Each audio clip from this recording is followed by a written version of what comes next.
Salam saudaraku yang kekasih dalam nama Yesus Kristus.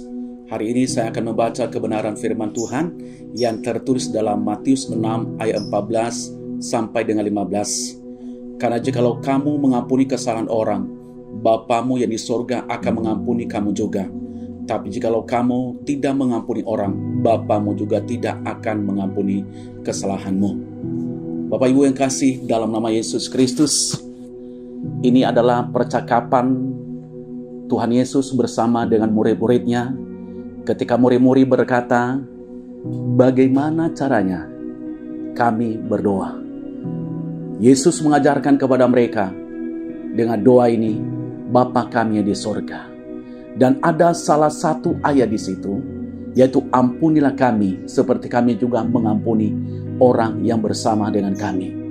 Dan di dalam ayat yang ke-14 sampai dengan 15 ditegaskan kembali, karena jikalau kamu mengampuni kesalahan orang, Bapamu yang di sorga.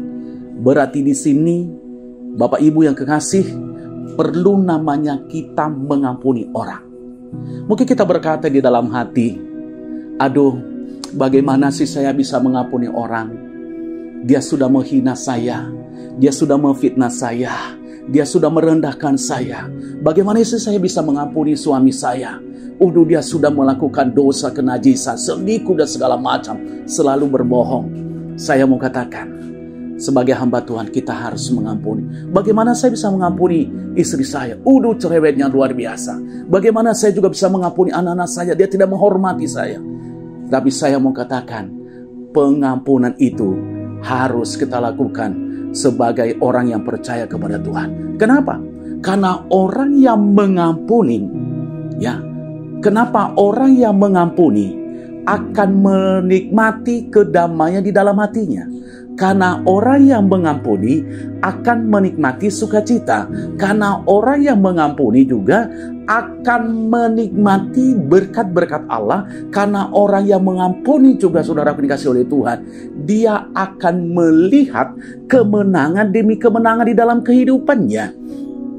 Nah, makanya pada saat ini saya memberi judul uraian khotbah saya, yaitu berkat di balai pengampun. Mungkin kita berkata, ada berkatnya Pak Pendeta? Ada dong. Kalau kita mengampuni orang, amin, ada berkat. Nah, berkat apa yang kita dapatkan kalau kita mengampuni orang yang bersalah kepada kita? Yang pertama, seseorang yang mengampuni orang lain adalah perwujudan tindakan Allah. Berarti kalau kita mengampuni orang, berarti kita ikut bertindak seperti yang dilakukan oleh Allah. Yaitu kita mengampuni orang, kita tidak pernah menyimpan kesalahan orang, kita tidak masukkan ke dalam hati kesalahan orang, tetapi kita terus mengampuni dia, kita lepaskan pengampunan kepadanya. Saudaraku ini kasih Tuhan. Mungkin hari ini engkau sudah berkata dalam hati, buat apa gua mengampuni dia? Saya juga orang. Betul, tetapi saya mau ingatkan, kita harus belajar seperti Yesus, yaitu dia mengampuni. Yaitu itulah tindakan Allah. Dia datang dari sorga, turun ke dalam bumi ini. Bahkan dia rela mati di atas bukit Kalvari. Bahkan dia berkata, ampunilah mereka karena mereka tidak tahu apa yang mereka perbuat. Kenapa? Karena dia mau mengampuni orang yang berdosa kepadanya. Nah, kita juga sebagai pengikutnya, kita juga harus mengampuni orang yang bersalah kepada kita. Yang kedua yang perlu saya sampaikan kepada kita, berkat apa yang kita dapatkan kalau kita mengampuni? Yang kedua adalah seseorang yang mengampuni orang lain, pasti doanya didengar oleh Allah. Kalau kita mengampuni orang lain, saudaraku dikasih, ada berkat yang kita dapatkan, yaitu doa kita didengar oleh Allah. Saya akan baca kebenaran firman Tuhan pada saat ini, saudaraku dikasih Tuhan, yaitu Markus 11 ayat 24-26.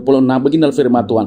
Karena itu aku berkata kepadamu, apa saja yang kamu minta dan doakan, percayalah bahwa kamu telah menerimanya, maka hal itu akan diberikan kepadamu. Dan jikalau kamu berdiri untuk berdoa, ampunilah dahulu sekiranya ada barang sesuatu dalam hatimu terhadap seseorang, supaya juga Bapamu yang di sorga mengampuni kesalahan-kesalahanmu. Tapi jikalau kamu tidak mengampuni, maka Bapamu yang di sorga tidak akan mengampuni kesalahan-kesalahanmu. Berarti di sini kita harus mengampuni orang yang bersalah kepada kita.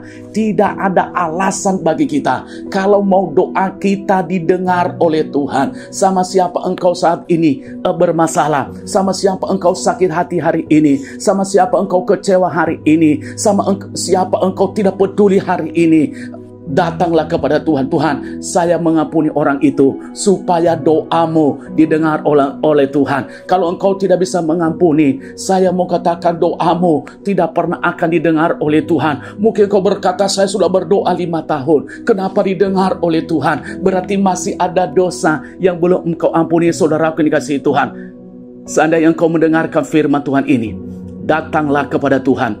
Tuhan, saya sudah mengampuni. Sehingga lihat, ketika kau sudah mengampuni apa yang kamu minta kepada Tuhan, saya mau katakan, Tuhan pasti akan menjawab. Amin.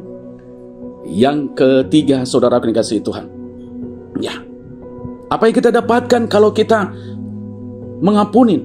Yang ketiga adalah, ya, seseorang mengampuni supaya tidak ada akar pahit di dalam hatinya. Kalau seseorang mengampuni, berarti dia tidak ada akar pahit lagi. Saya sangat percaya, orang yang sudah mengampuni, berarti hatinya sudah plong. Orang yang sudah mengampuni, dia tidak pernah ingat-ingat lagi dosa orang itu. Orang yang sudah mengampuni, saudara dikasihi Tuhan, dia mendapatkan ketenangan. Orang yang sudah mengampuni, saudara dikasihi Tuhan, dia mendapatkan kedamaian. Orang yang sudah mengampuni, dia mendapatkan sukacita.